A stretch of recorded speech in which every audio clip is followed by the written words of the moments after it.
And finally, the distinguished vice chair of this subcommittee, Ms. Bice.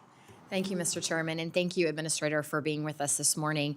I want to follow up on a comment that you made in response to Mr. Joyce's question, and that was after the DCA accident that you took a good look at all of the incoming traffic, paused helicopter traffic in.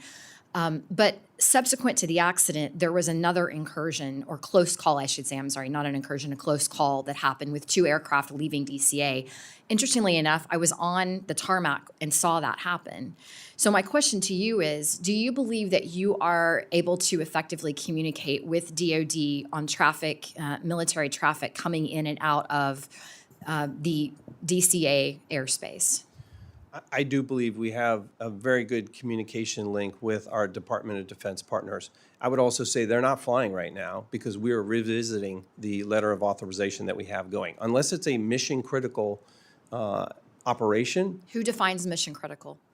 So that would be a law enforcement. We have protocols that would set up through this letter of agreement that a national security mission, a law enforcement intervention, something along those lines, a helicopter medevac type thing. Those would be coordinated with the controllers, and there's certain codes they use to talk back and forth.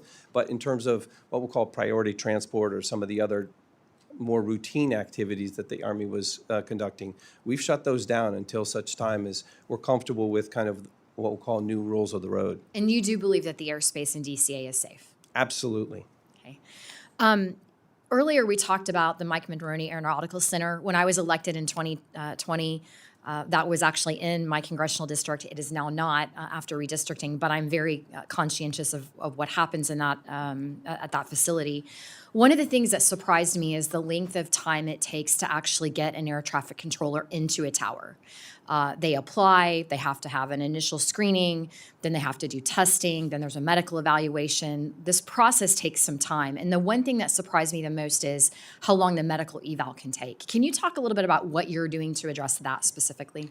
Yes, thank you. It did take too long, and that's one of the reasons why the Secretary has tasked us with supercharging this hiring process, cutting 5 months out of the process in general. Specific to medicals, though, one of the ways we truncated that process by looking at security and medicals in tandem to make sure we process them efficiently, effectively, and not waiting in line. So we were doing it concurrently. That made a big difference in reducing that timeline. I also, knowing the medical certification piece of this, whether it's for the controllers or the pilots that we talk about, I meet with the aerospace surgeon on a regular basis to track. I know that we've just recently provided some additional information for people to essentially educate themselves to bring the proper paperwork.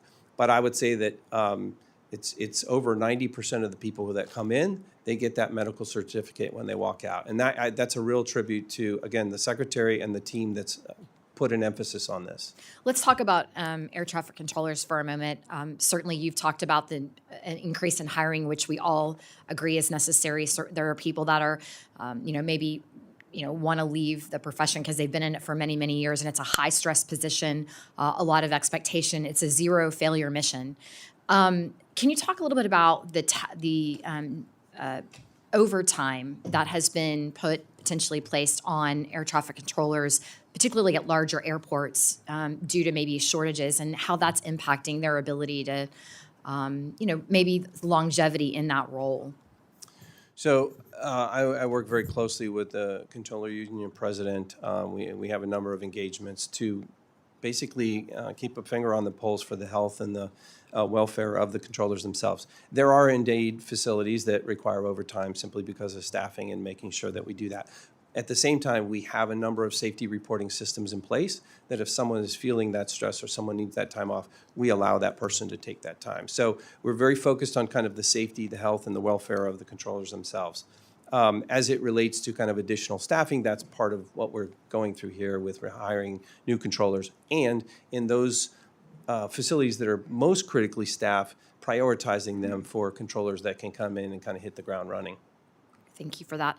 My time is almost up, but I just want to offer you the opportunity when you have time to come to Oklahoma City, visit the Mike Maroney Aeronautical Center. I'm sure that the full committee chairman, Mr. Cole, and I, along with Congressman Lucas, would love the opportunity to just visit with you and see what we can do to continue to strengthen the facility. It's a large facility. It has a lot of, I think, infrastructure needs that we need to invest in. And so certainly we are here to help you make sure that the facility meets the needs of the next century. So with that, Mr. Chairman, I yield. I thank the gentlelady. As I recognize the final member of our panel here this morning, the chair